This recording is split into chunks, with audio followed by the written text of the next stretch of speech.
check out BigBadToyStore.com for this and other great toys.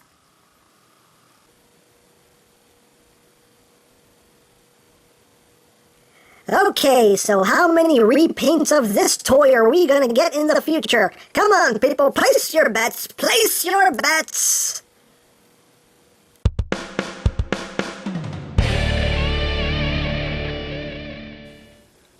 Hey, what's up, YouTube land? EmGo here, the freaking geek himself, and today we will be reviewing the Transformers Age of Extinction Deluxe Class High Octane Bumblebee.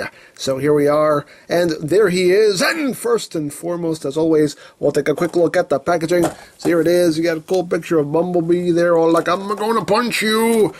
Got a picture of the car mode, High Octane Bumblebee, Transformers! Hey, this is from a movie. And on the back of the box, we have your obligatory product shots and your bio, if you want to read it. And that's basically it for the packaging. So moving right along, here we have High Octane Bumblebee in his vehicle mode. He is a classic Camaro, and looks pretty cool. I really do like it. Apparently this is, I guess this is his evasion mode, I'm assuming. But it looks really cool. It's done in a kind of a matte black finish, which is nice. And you got the yellow Autobot symbols right there on either side. And then you got the little yellow striping going across the front of the hood with the SS right there. And the yellow spoiler in the back. That's basically it as far as paint apps go. The actually, it does look like the rims are painted kind of like a very dark gray. But yeah, not a whole lot going on, and of course, there's his head. Yeah, right there. And his arms and his feet. And, yeah, but it's a cool looking vehicle mode. I do actually quite like it.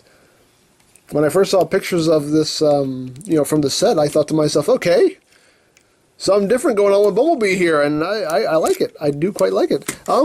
Rolls fairly well. Not as smooth as you would like, but rolls well enough. Now, for comparison, here he is with the Murder Bee from Dark of the Moon. You can see how they look together. So you got that right there.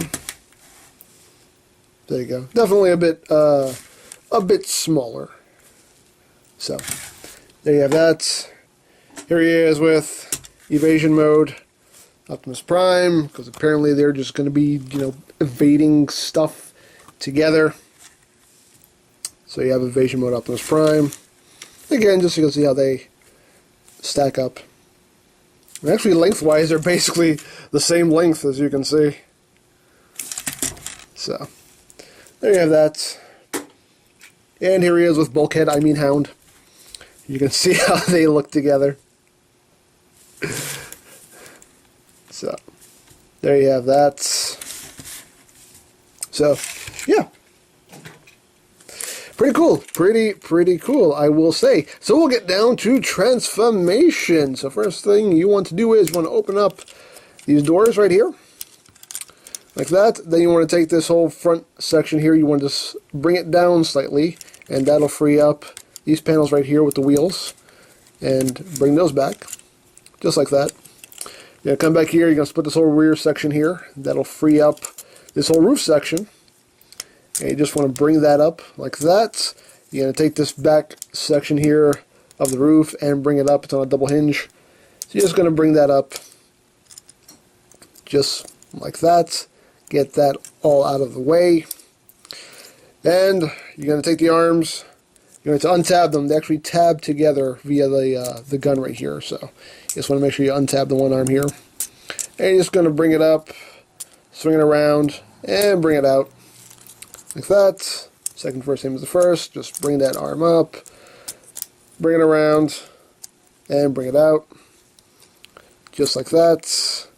Bring the whole assembly down.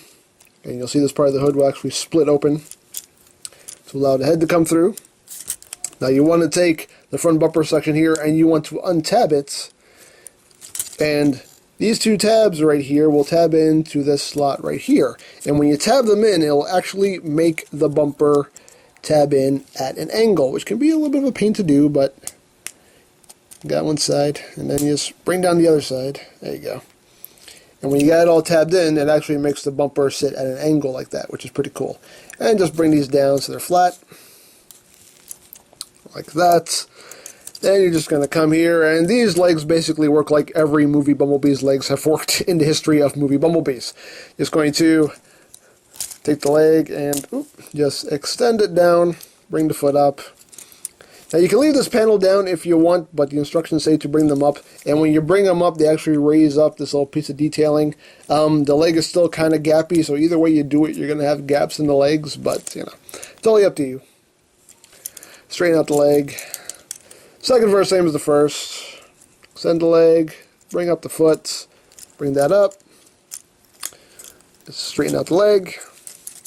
Take the backpack, just bring it up on that hinge, like that. Get everything situated. And there you have it, ladies and gentlemen. There is High Octane Bumblebee in his robot mode. And looks pretty cool. I do like the design. I do dig what they're going for here. I do quite like it. Getting closer on the head sculpt, it looks like Bumblebee. There's actually some pretty good paintwork going on here. They picked out his eyes in a nice blue. And you know, I do quite like the design. It's nice. It still has all of the Bumblebee cues going on here. You know, a little spot where the license plate would be. But it looks really good. You know, the only real gripe I have about this figure is basically like every other figure in the line so far. It's just been the lack of paint. You could have used a bit more paint. But still, I do like the overall design. Again, if you don't like these chunks just hanging off of the back of his calves here, again, you can just bring them down. If you want to make it look more streamlined, totally up to you. But yeah, he's pretty cool. He's a decent figure, a decent movie Bumblebee. Articulation-wise, his head is on a ball joint, so you can get some pretty good movement out of there. The arms can do a full 360, although the door wings kind of get in the way. They can go in and out. They are on a ratchet joint that is actually quite stiff. Kind of hard to move, but it's there, so you can definitely hold a pose. He does have a swivel at the elbow. He does have ratcheting elbow joints. Nothing at the waist. Legs can go forward. They can go back. The backpack kind of gets in the way. In and out. You do have a thigh swivel, and I like how this panel right here actually moves with it. And then, of course, you have your knee joints. Not exactly 90 degrees of leg movement, but, you know, a decent knee joint. And the feet can pivot forward and back. You can kind of break his shin if you want him to do something weird. But basically, you just get kind of upward and downward movement there with the knee. That's basically it for his articulation. Not super articulated, but you can pretty much get him to do what you need him to do.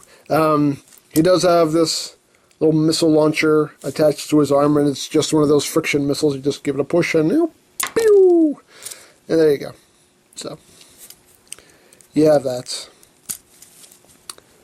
But overall, a decent figure. He's a nice design. A little out of proportion, I will say. His arms seem a little too short. His legs seem a little too long. But again, you're going to have to work within the confines of the car, so sacrifices have to be made in certain spots to get it to all work. But it still looks nice. Now, for comparison, here he is with Movie 1 Bumblebee. You can see how they look together with the first Deluxe movie Bumblebee. So you have that. Here he is with the Dark of the Moon Murder Bee with his glowing red eyes of death. So you can see how they look together. So there you have that.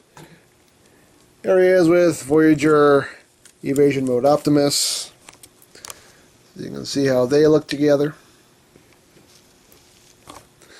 Here he is with Hound. You can see how they look together.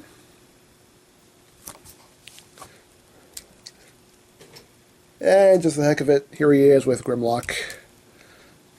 Again, just so you can get a sense, some sense of scale here. So, there you have that. Now, as far as Bumblebee goes, he's a neat little figure. He's fun to play with. You know, it's another movie Bumblebee. I mean, I'm sure a lot of people are kind of getting tired of movie Bumblebee, but it's still a decent figure. It's something different. I like the classic Camaro look on him, and I do dig the robot mode. You know, it does have its issues. Like I said, the proportions are a little off, but it's still a neat toy. It's still fun to play with, and you know, I do like him. I like him. He's definitely a nice addition to the Age of Extinction collection. I like him, and I can't wait for the new Camaro version of this Bumblebee to come out. I can't wait to see how that turns out. So, but yeah, basically, you know what I'm going to say. If this appeals to you in any way whatsoever, then hey, pick him up. If not, then you save some money, because it's a movie toy, and that's how I'm going to wrap most of these up. So I think that's pretty much it. So don't forget to check out EmGames, check out LoriPlan, follow me on Twitter, all of that good stuff down in the description below. And I think that's pretty much all there is to say. So there is the Transformers Age of Extinction Deluxe Class High Octane Bumblebee. And this is EmGo saying, remember, you don't stop playing because you grow old. You grow old because you stop playing. Be geek, be proud. Palm in your face. Alright, Bumblebee, I'm gonna charge in there first, and then you come right in after me. And don't do anything stupid, or it'll be no pizza bagels for you tonight. Alright, let's go! One of these days, I am going to kill you. What did you say? That's what I thought you said.